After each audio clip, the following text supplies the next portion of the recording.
Okay, so the disadvantages are also pretty straightforward. Was I not speaking on the mic until now? Okay, so for all those who are new, this this video is part of a 45-hour complete Python basics to hero or whatever you want to call it, a series, which is like a 45 hours of complete Python. Okay. Uh, Anyways, so disadvantages of Python are also pretty straightforward. So first we have Python is slower. Now people often say that Python is slow as compared to other languages, but the root cause is Python is a interpreted language.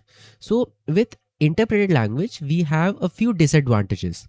First, Python, the code of Python programs are executed step by step, so it takes a lot more time. There is no pre-compilation, so this adds to the time taken and making it slower.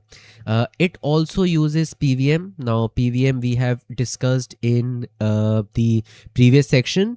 We'll discuss in much more detailed in the some of the next sections, but this was also part of the advantage of Python, as PVM allows Python to run on multiple operating systems. So since we are using PVM, it also makes it slower. So this is like the two sides of the coin of PVM. Okay. Uh, Also, it has dynamic typing, as we have discussed in the positives. Python is dynamically typed, so which adds overhead, which makes it even slower.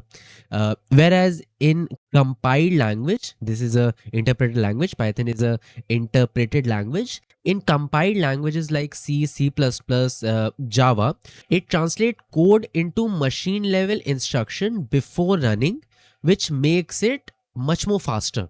Okay. Now if you want to see a real world application, so what you can do is just run this program. Okay, I'm showing a code in front of you. You can add a timer in that loop. If you run this program, C takes around 0.03 seconds. So this loop goes from 1 to 1 crores. Okay, so C takes 0.03 seconds, whereas the same program, the same loop, uh, in Python, it goes from zero point 0.3 to 0.8 second. It depends on your system, but you can see a huge difference here. 0.03 to zero point 0.3. It's like 10x, right? So this makes Python not ideal for heavy computation. It is not suitable for low latency system where latency is very important. Like we have AR and VR. Sorry, VR only. Let's take the example of VR where latency is very important. Python is not the ideal there. It is not ideal for game engines. We have Unity and Unreal where we use C++ and C Sharp. It is not preferred for OS development. Once again, it will make it laggy. It is avoided in uh, performance critical system like banking, core, or embedded system, right? But our industry has solution for that also. uh, Now one of the most popular library or one of the popular tool, NumPy, which is used for AI, it internally uses C, which makes it faster. And we also uses C Python. Now when I'll show you how to install Python, uh, we install C Python, which is like you are converting everything to C, which will make it faster. So industry is somewhat negating this disadvantage of Python being slower by converting it into C or using C libraries. Okay. Then the second point, which I guess many of the people like me who chose Python as first might relate. So Python is cursed as a first language, and let me try and explain you this. So what it does is Python is very good for beginners. It's very easy. The errors are very beginner friendly. The syntax is very beginner friendly. But what it does is it somewhat cripples you into this easiness, into this comfort zone. So when you try to switch to other languages, no, like Java or C++. Let's say you chose Python as your first language. You found out that, okay, game development is the field that I want to go in. Now, in game development, C sharp, C or C++, these are not C, but C sharp and C++, it's like dominated there. Whether you use Unity, it uses C sharp. Whether you use Unreal, it uses, I guess, C++. So it's heavily dominated there. And since you did your basics from Python, it will be very hard for you to go there or to adapt to that language. This is why I always say start with C. And what points these beginners will find hard? First of all, is memory management. There is very little to none concept of memory management.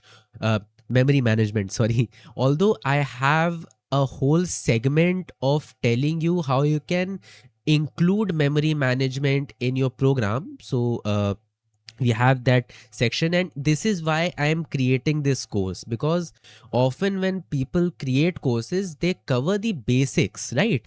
But I want you to be so much comfortable with this language, so much comfortable with the environment of programming, that you can switch to any other language and you won't face the problem. Okay.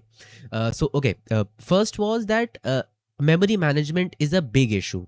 Memory management, the memory management in Python and in other languages, there's a huge difference. So beginners often fall fall there. Then in other languages, they strictly follow oops. And in Python, it's a very lenient way. Like you can use oops, you can use functions, you can use procedural. It's very fluid. But in other languages, it's pretty strict. So this is where the beginners fail. Third is the syntax is comparatively heavier in other languages. Let me show you an example to write a simple print program in C and simple print program in Python. You can see the syntax is pretty complex, right? So this was the third point. The syntax, it's pretty complex as compared to Python. Fourth is over reliance on dynamic typing. Now, dynamic typing is something that exists only in Python, and dynamic typing is what makes Python slower also.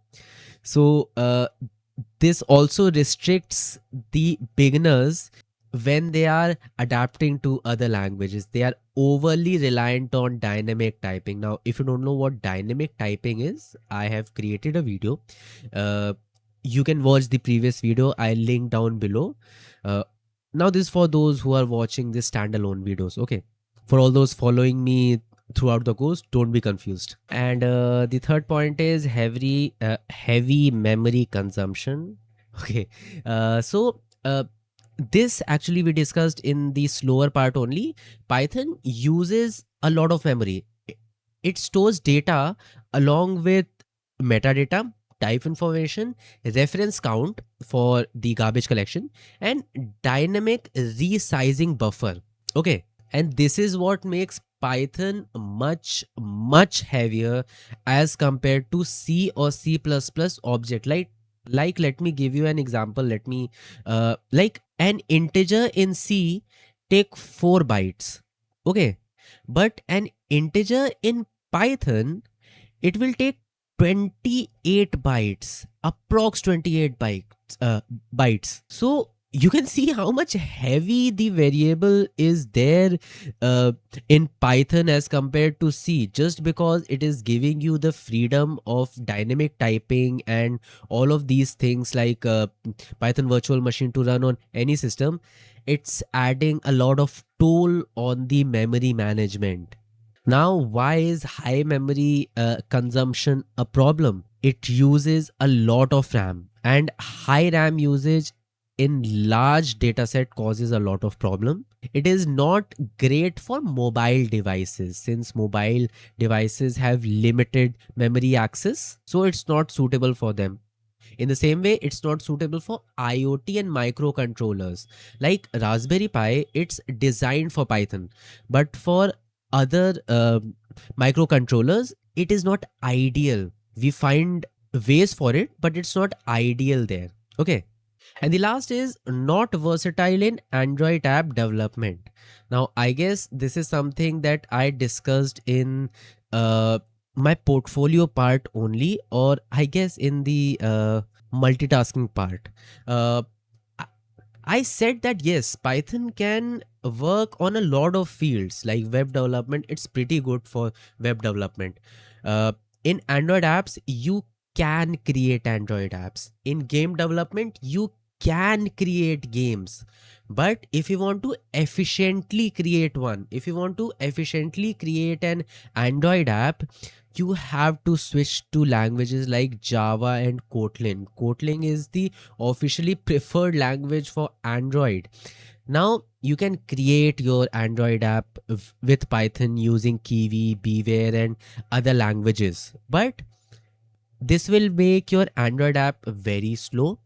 The app will be very large. The APK size will be very large, and the UI will be very limited. Okay, you can't create a very beautiful looking UI with only using Python. Okay, and the APIs will also be very limited. Python is not officially supported by Google, so this is also a very big disadvantage. And there is no huge community of people who are creating Android apps with Python. So if you land into an error, it will be pretty hard to solve it. Okay. So in the end, what I'll say is Python is powerful and beginner friendly, but it is not perfect. Okay. I said at the very initial of this course, in the like very 2 to 3 minute of this course, that if you want to get into the basics of programming, if you have the time, then go start with C first. Python is very much slower as compared to compiled languages like C. It uses a lot of memory, and it's not ideal for applications like mobile app development and game development. Yes, if you're a beginner and you are not looking to create a Android app or game like your Angry Birds, you can explore using Python. Okay, so this was the disadvantage part, and how the sorry how the community avoids these disadvantage by using C or by having ways for memory management. But yeah, it is what it is. So these were the disadvantages of Python as a language.